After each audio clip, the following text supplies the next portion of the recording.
bien sûr, je suis candidat au député national de Goma sur la liste du MLC, c'est un parti entier, c'est pas un regroupement, numéro 235.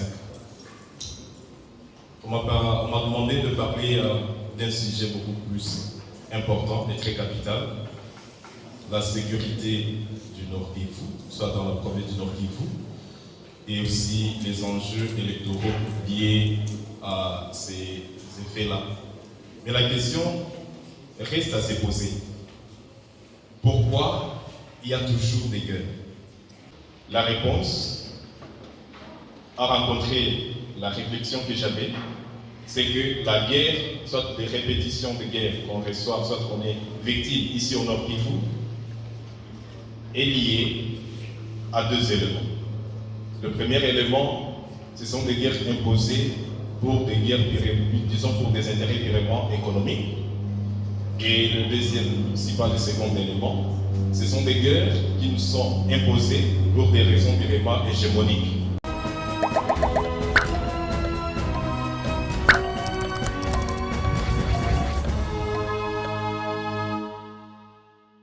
Si je suis jeune et que je n'arrive pas à crier tout haut à propos d'un ennemi qui est en train de nous tuer chaque jour, en fait, je suis jeune enfant.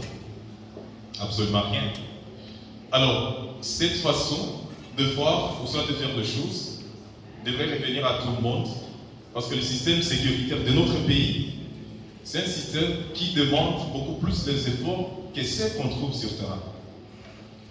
On a besoin par exemple de 1000 militaires, mais on se rend compte que sur le front, on n'a que 200 qui sont aussi sérieusement informés et fatigués, et surtout mal équipés. J'avais posé cette question également au responsable, je ne suis pas patron de la défense. Je lui ai dit, mais qu'est-ce qui se passe pour que vous disiez que les militaires rwandais sont sur le sol congolais, vous avez identifié, mais pourquoi vous ne passez pas à l'acte, si pas l'action pour riposter? Quel est le problème? Et il a été clair, il m'a dit qu'avant, on pouvait avoir une armée d'une manière juste théorique mais pratique. D'une manière pratique, on n'avait pas vraiment une armée. Il m'a partagé son secret où il m'a dit que lui, quand on l'a nommé, il a pris 2 semaines en train d'élaborer un plan d'attaque pour que juste avec la première semaine, après avoir compris les éléments qu'il passe à l'action. Il a eu son plan. Quand il y a eu question de remise et reprise, réunion du Conseil de sécurité au niveau national, il présente le plan. Et quand il reçoit les chiffres des militaires actifs, il a été déçu parce que l'armée n'avait pas de militaires. Non seulement qu'on n'avait pas de militaires, il y avait juste quelques militaires. Des fois, il allait même à dire qu'on a tendance à comprendre que peut-être même les officiers sont plus nombreux que les autres qui vont à le faire. Et donc, il faudrait d'abord commencer par l'équipement de l'armée, où il a été question de crier qu'il faudrait que cet embargo puisse être élevé, où on devrait maintenant être en mesure de pouvoir avoir notre arsenal militaire, et c'est ce qui est en train de se faire. Je lui ai dit, mais achetez et puis finissez. Il a dit non, des armes dont on a besoin sont des armes qui se font par commande. En fait, on les étale pas sur le marché parce qu'elles coûtent très cher. Et qu'est-ce qui se passe? Il faut d'abord passer la commande et puis vous attendez. Et c'est ce qu'on est en train de faire. Et bientôt, on va avoir une armée bien équipée.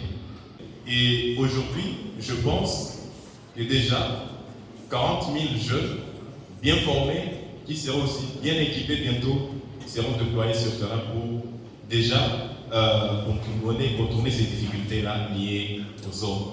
Mais moi, je veux juste vous dire que la sécurité de notre pays, ce n'est pas seulement ces militaires qui se battent nuit et jour au front. Non, c'est aussi nous, la population.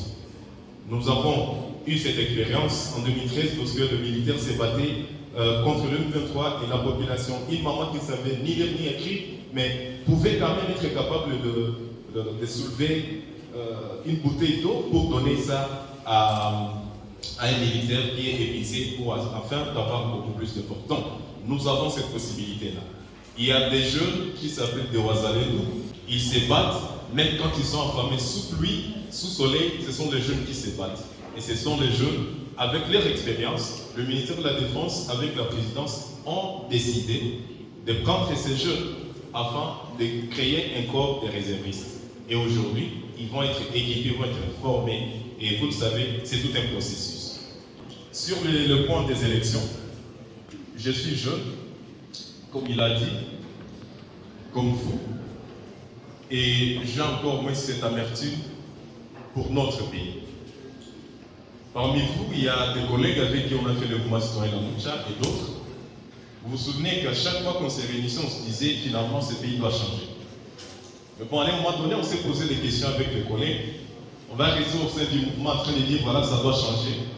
Aujourd'hui, demain, après-demain, mais est-ce que ça va réellement changer comme on le veut? Non, parce que nous le disons étant à l'extérieur. Je félicite beaucoup plus mon frère qui aujourd'hui est collègue, candidat, député national. Et moi, je suis sûr qu'avec ses efforts et le mien, peu importe nos appartenances politiques, ce qui compte, c'est que la jeunesse trouve sa place là. Parce que les politiciens de notre pays ont eu beaucoup de temps en train de nous diviser. Et ceux-là qui suivent mes tweets, vous allez voir que j'ai refusé qu'on nous dise que nous sommes l'avenir du pays. Parce que quand on nous appelle l'avenir du pays, on est en train d'attendre qu'on puisse vieillir afin de demander aux autres qui vont vieillir, mais que ces gens-là puissent toujours rester. Nous sommes le présent du pays pour préparer le terrain et la génération future à pouvoir bien comprendre les efforts pour lesquels on s'est battu. Et donc, je ne vais pas vous demander de pouvoir voter pour telle ou telle autre personne. Vous êtes une crème intellectuelle. Vous êtes plutôt ceux avec qui nous devons mettre ensemble pour comprendre telle situation n'a pas marché. Et je remercie beaucoup, j'encourage Bouteilly avec son outil. Ça nous facilite, c'est comme s'ils étaient dans les pensées de la population. Heureusement qu'ils l'ont fait en concours avec la population pour comprendre réellement quel est le besoin de la population. Merci beaucoup.